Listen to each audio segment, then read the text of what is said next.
£11 million is a mouth-watering sum. That's what the National Railway Museum have spent restoring Station Hall. But was it worth such a wallet-busting amount? Should you go and visit if you've never been? And what's new to see if you've already come before? Let's find out together.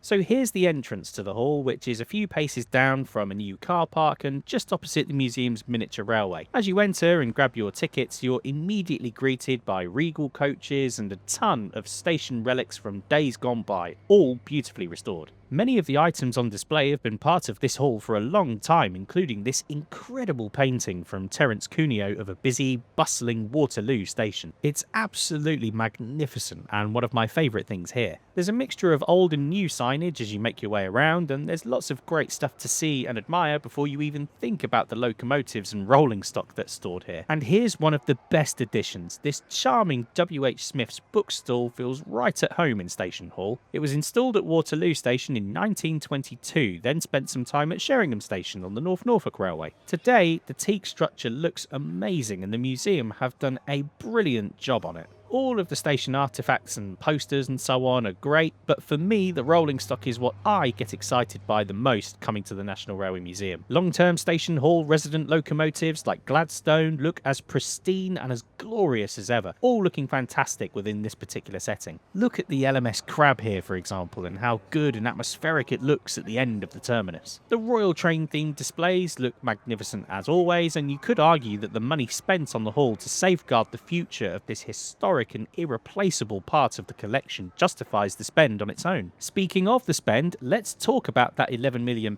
we mentioned. This is where the money has gone, not on the exhibits, but the roof. It's been given a thorough renewal with nearly 6,000 metres of new coverings, panels and lighting. Now, I did find the contrast between the warm and daylight bulbs a bit tricky to navigate for filming, and I thought there might be a few more daylight sources added compared to what was eventually installed, but overall you can see a lot of hard grass has gone into it. There's been some changes to this spot too, and the cafe area remains a nice place to grab a cup of tea and a bite to eat. With this area being in the middle of the hall, it makes for quite an interesting and charming place to sit and eat your lunch. So it's all pretty positive so far, but I do have some thoughts on how the experience could be even better. This is the biggest one for me. You can't walk between Station Hall and the Great Hall directly at present. You have to head back outside where you came in and essentially walk the long way round, back through the car park and up a small hill. Okay, it's not a long hike, but if it's chucking it down, as it was during our visit, it's not much fun. This is because there's construction happening for a new central hall in the space where you could previously walk between them, so this should eventually improve. The food and drink prices will make your eyes water, and yes, it's free entry with a choice of a donation for the museum, and yes, the money all goes back into the collection itself, but I didn't think I'd need to take out a loan